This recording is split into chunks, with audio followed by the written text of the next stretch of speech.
Hi there, my name is Jay with CompuMatter and also with ServerMatter. The purpose for this video is to teach my future self, and you in the process, how to deal with replacing a ZFS drive in a mission-critical, real client situation.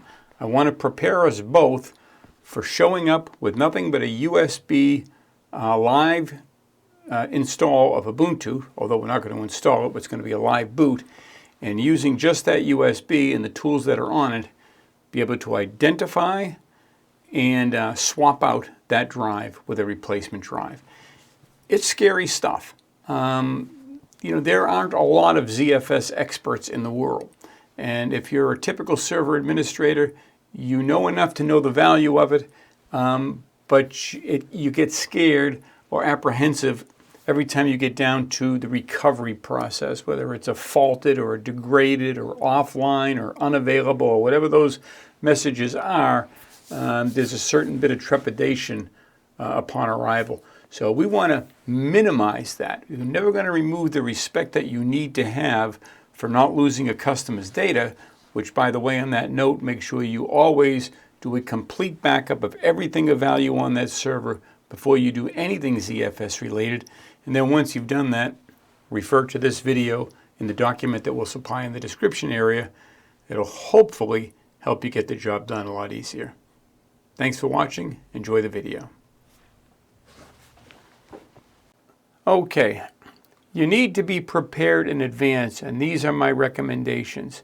You've got to have the replacement disk or disks fully partitioned to match the other RAID drives and ready to be attached.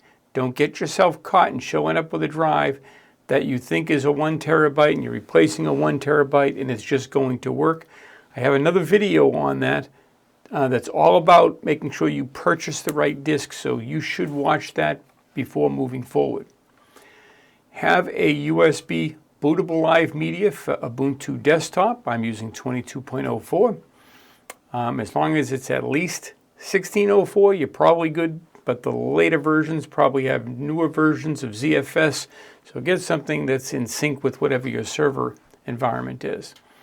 Have a USB mouse available because you will be working with the desktop GUI. Consider having painter's tape and a marker or a label maker so that you can mark which drives are to be removed. It's going to come up and it'll give you less to think about. Know in advance or have printed the serial numbers of the unavailable, offline, faulted, removed drive, whatever status that is, from zpool status, datapool, your client, whatever that returns as the bad drive. We want to know what the serial number that it states is. If the target server problems involve an NVMe drive, you must put the NVMe-CLA package on the Ubuntu Live USB. And the way that you'll do that is just from any Linux machine, plug your USB, your live USB in, run the command apt-get download NVMe-CLI. That's going to bring that package to the directory that you're currently in, and then move it or copy it to the USB drive, just in its root directory. That's where we need you to put it. Okay, in this tutorial, we're assuming worst case scenarios right down the line. We're not going to assume you've got an easier case and that you can boot and your data pool's on a separate pool, so you've got all those luxuries. We're going to assume worst case scenario, which is why we have you booting to a live environment, which will work for any of your ZFS failure cases. We assume that there are no remaining drives that can be lost, even if you have 2, 3, or 10. We assume that the operating system is part of the faulted, degraded, unavailable, offline RAID environment, even if it's not. This will help you in that situation. If it's not, no problem. This works anyway. In an example like that, if the operating system was in fact part of the faulted environment, you wouldn't be able to do a ZFS export and disconnect the RAID, and a lot of those things wouldn't apply. So we want to be on that bootable media. We also assume the serial numbers on the physical drive labels do not match the serial numbers that ZFS is showing. Now, the numbers that the serial number that ZFS shows is very important. We're going to want to record that, as we talked about earlier. But there are cases, and this is one of them, where the label on the drive didn't match the serial number that ZFS said that it should, and that makes knowing which drive it is a little bit more tricky, and we cover that. The hard drive activity lights that you see on your server should be assumed to be unreliable. In our particular case, we had a light out on a specific drive, and we naturally thought that was the drive that was bad. It proved not to be the drive that was bad, and that the light itself was faulty. Okay, we've arrived on site. First thing that you'll want to do is shut down the server. And if you're lucky, you're going to find a serial number that matches, and you will not have to play disk roulette, and then we'll talk about that. So shut down the system, check the serial number, start looking at your physical disks on your server, pull them, if they're hot swappable, lift the levers so you can expand them, and take a look and see if you find one that matches. And if you do, mark the drive or the cable with the label as bad with the last 4 of their serial number. And that's wonderful if you happen to find a match, and in most cases you will. Not matching is actually the exception. It says if you do not find a serial number match, don't worry, we handle that further in. And let's move on. Now you're going to boot to the Ubuntu Live USB. The desktop Live USB comes pre-installed with ZFS Utils-Linux, which you're going to need to carry out these steps. You don't need networking, so don't worry about that. We don't need to upgrade your system in any way. We just simply need to have a version of ZFS Utils-Linux that's somewhat similar to what the version is that you have on your server environment, and in our case that's 22.04. When we boot, we're going to come up to the USB, we're going to select it, we're going to select Try or Install Ubuntu. You don't want to choose Install after that, so we go beyond. Make sure you choose Try Ubuntu and not Install Ubuntu. Open a terminal window, verify that ZFS Utils-Linux is in fact installed, and I'm sure it will be. In the highly unlikely scenario that it's not installed, and we're using Ubuntu as our use case, you may be using some other distro, maybe it's not pre-installed. If it's not installed, you're going to need to configure your Ethernet adapter manually. You can do that in the GUI, select manual, insert an address, a net mask, a gateway, and a DNS, and you'll have internet. In our case, the server was responsible for giving out DHCP. I should say that the router, the company router, had DHCP turned off. Now in your case, DHCP may be turned on, and you'll have internet right away, and that'll be a non-issue. Identify the pools that are importable. So you're booted, you want to go to a terminal, and you want to run the command zpool import. And that's going to look at whatever pools, it's going to look at all the drives attached to the system, and it's going to determine if any of them are importable, and it's going to display that information for you as it has here. Okay, so now we're going to import the pool that we're interested in as a read-only pool. So it gives you a list of pools. In our case, one of them is datapool, another one's root pool or boot pool. We want to import the one that is the datapool, and we want to make sure that we make it read-only. So you're going to use zpool import flag -o, read-only equal on, flag F for force, and datapool, whatever your data name is. Now, the force flag was required because it was not exported from the previous environment. We shut the server down. We did not export it previously, so it has some kind of a lock on that pool from the other system, so a force is required to get it imported. Now, it may turn out that the better thing to have done was to export it before we shut down the system. I don't know if that would have made things smoother. I suspect it would have, and then we wouldn't have had to carry out this command. But anyway, it's done read-only, so there's nothing happening to the pool at this point. And now we're going to review the imported pool status to identify the faulty drive. So zpool status, datapool, your client, whatever you name it, and you can see we've got a normal looking display, just as if we were booted to the actual system to begin with and weren't in a live environment. And we can see the disk that's unavailable, and it tells you what the disk ID was. That's what it has a record of, and that should prove to be helpful. Now, we recommend that you take a picture of your drive status to record the fault and serial number. So just get your phone out, take a picture of that. We know your pre-arrival preparedness, you probably recorded that somewhere else as we recommended, but it's possible something changed in this status between the time you did that and now. So take the picture, and just to be on the safe side. Okay, now we're going to export the previously imported pool to ensure that we're disconnected from ZFS. So zpool export data pool, your client information. You're not going to receive any feedback, but you shouldn't receive any errors and be returned back to a command line indicating that everything went okay. Now we're going to determine which physical drive is the bad drive. The best case scenario was right up front when you matched your serial numbers against the physical drives and you found a match. That's perfect. That's what you want, and that's what it's going to be the majority of the time. In that case, you'll just skip this next section and go to the replace command section.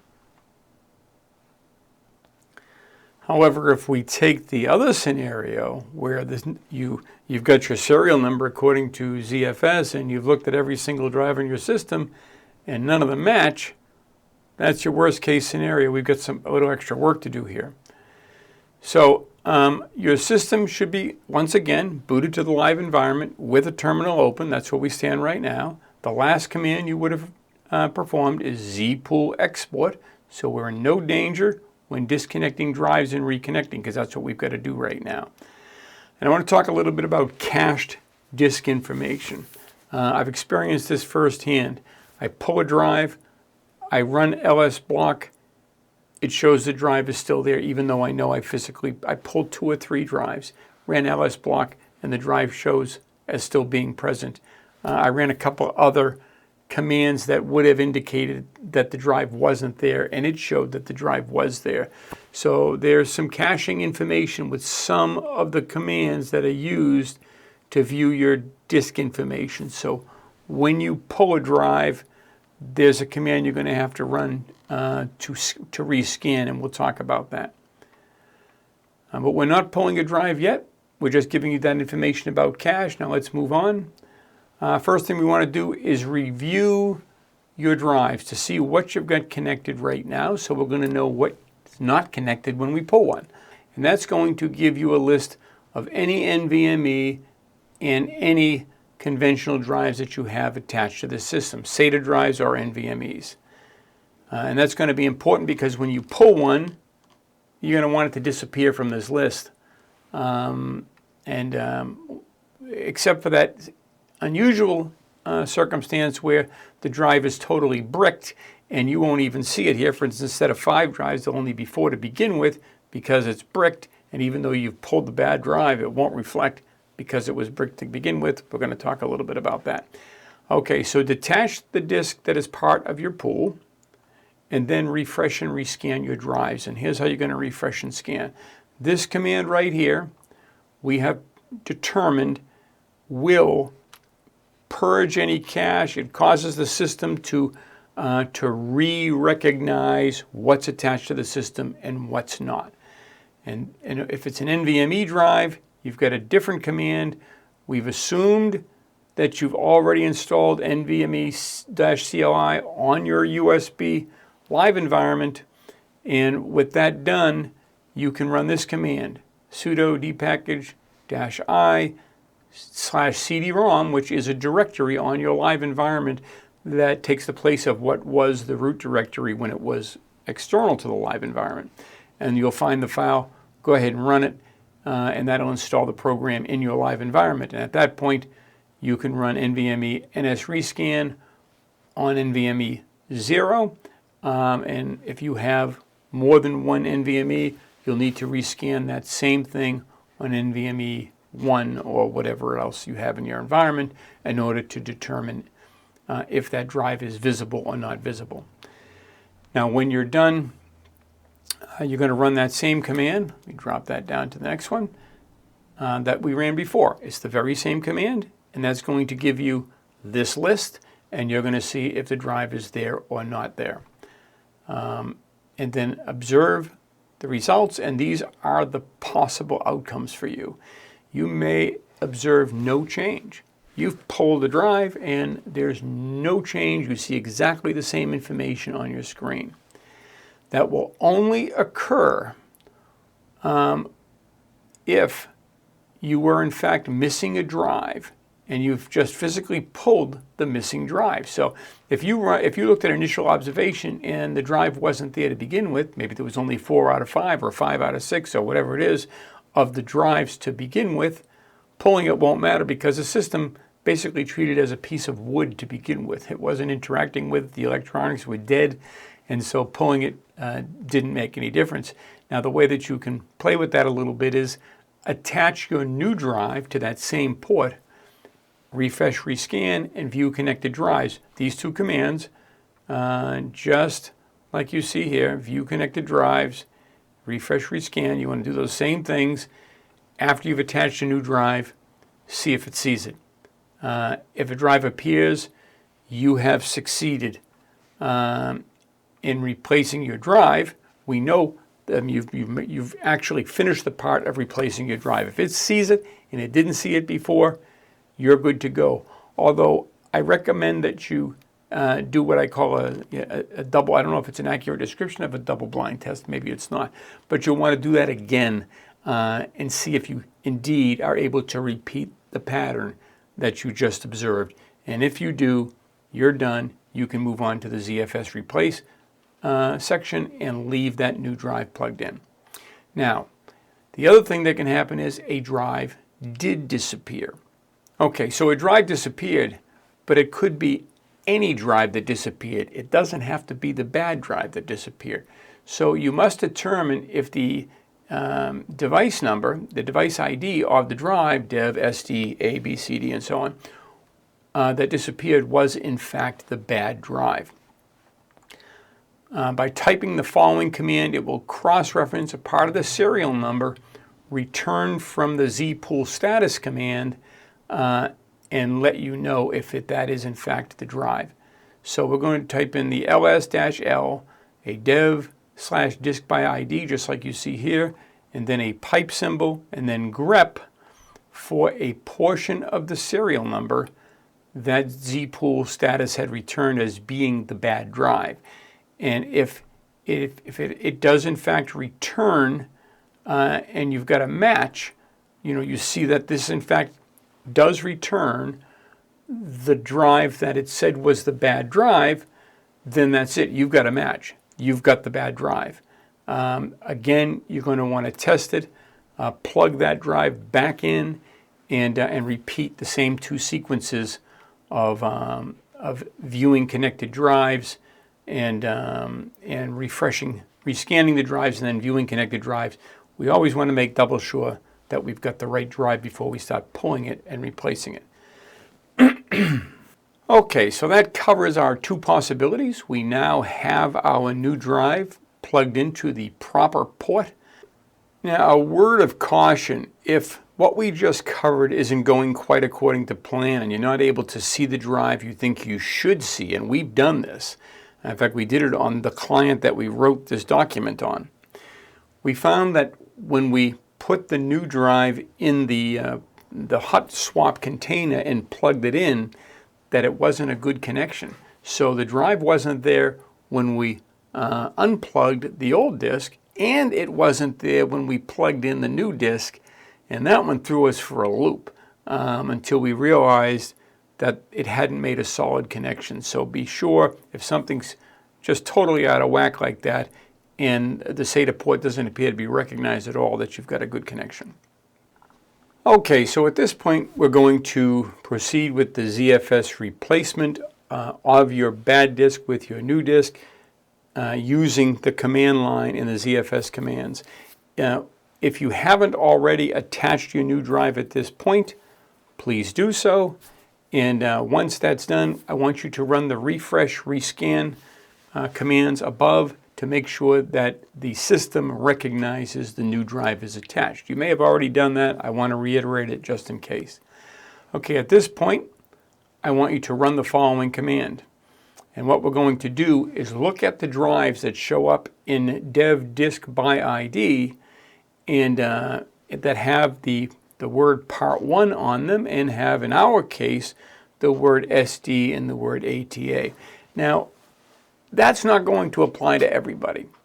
All our servers have our ZFS configured in such a way to where we use disk by ID to create the ZFS members to begin with. You may just be using dev SDA, SDB, SDC, and so on. And there are a few other methods of doing that. Sometimes you don't have to use the partition at all. You might be using ZFS on the entire drive. We're using ZFS using a partition on each of the disks. So this may not be, this isn't going to be specific to everybody, but this is specific to our use case, and hopefully you can adapt it to yours if it's not. Once we've run that command, it tells us the actual serial number of the drive, and this is our new drive partition, so we can use it with the replace command, and we're going to want to highlight and copy that so that we don't have to type that whole thing in the actual replacement command. Now we're going to import the data pool so that we can operate on it and make the replace command. So zpool import force, your data pool name. Again, the flag force is required because it still sees it as having been in use from another system. We're not going to use the read-only in this case, as our goal is to reconnect a new drive to this ZFS pool. Now, there's a part of me that wonders, maybe at this point, I should have just left the drive the way it was, rebooted, it's already exported, the drive's attached, reboot to the original system, and carry out these same commands. At that point, I wouldn't have even needed to do an import data pool. And I'm not sure if anybody who's watching this and they have any thoughts on that, I'll be glad to hear from you. I'm just not sure. But I guess if it was an operating system in a bootable environment and that was part of the ZFS environment and this was a necessary drive, maybe that couldn't be done. But anyway, this is the way we did it, and it worked wonderfully. Okay, so now we're ready to do the ZFS replacement. It's time to tell ZFS to use this new drive. And we'll run the command zpool replace, the name of the data, the name of the pool. Yours might not even be a data pool. The drive or partition that's involved. This is the one that you're getting rid of, that you're replacing. You can run a zpool command or something real quick to grab that, copy it, and then paste it here. And then the new UUID, partition number, drive, however you choose to do that. Now, as I think I may have mentioned, you may not be using partitions, you may be using drives, whatever you use, old and new is what needs to go there. That's going to drop you back to a command line with no errors or responses if things went well. ZFS isn't real big on congratulations, you did it right, everything's A-OK, successful. They give you nothing, just a command line. But they'll be sure to complain if things went wrong. Okay, so now we can observe the resilvering process. Once you choose this replacement, ZFS goes straight to work on integrating the new drive with the existing pool. And if you type in zpool status, data pool some client, whatever pool name that yours is, this will show you what percent the resilvering process has completed. And you can just run that status command over and over again, and it'll show you that that resilvering process is moving up the ladder. We were using a 1 terabyte drive on this particular client, and that resilvering process took, I think, about 15 minutes for it to complete. When it's done, remove your Ubuntu Live USB, use Shutdown Now -R to restart your system, and you are done. I was tempted to hard shut off the system at this point because what could possibly go wrong? The resilvering's done, but my son advised me to do a Shutdown Now restart, and it's always the prudent thing to do, is to do things gracefully and ensure that you don't have any side effects. So at this state, we're going to hard shut off the system. That's fine. We're not going to the live environment. We don't have to worry about corrupting that, do we? So just go ahead and hard shut off the server. And just hold it in for five seconds. I'm positive. I know, but there's a mechanical drive plugged into the system. I wouldn't want to hard. It's not doing anything. It's not doing it. You can choose Shutdown Now. If you want to use Shutdown Now, there's no backup being done right now because the backup software is in the system. So it's just sitting there. But you can type in, I know what I'm doing, but you can type in Shutdown space Now. And that'll gracefully shut the system down, which I guess in all instances is better. And it's telling us to remove the installation media. Fire in the hole, we're going to bring her up. Now, my expectation is the pool will not be visible at boot time, but I could get surprised because FSTAB or some of the prior environment might know to mount this pool automatically. So let's see.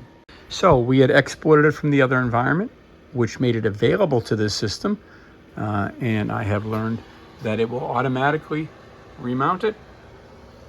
We didn't need to re-import it. It shows that it was resilvered. Everything looks good. We've got a clean, healthy environment. We're done. Thank you, Dr. Douglas. Right. And that's it. Thanks very much for watching. I wish I could have made it quicker, but I don't think I could have made it quicker and made sure I touched on all the bases that really have to be considered when doing a ZFS drive replacement. The better you get, the better I get, the quicker we'll both be. In the meantime, you'll have this to refer to. Thanks very much for watching. Oh, and if you like this video, please be sure to click like or subscribe if you'd like a front row seat on videos like this in the future. Bye-bye.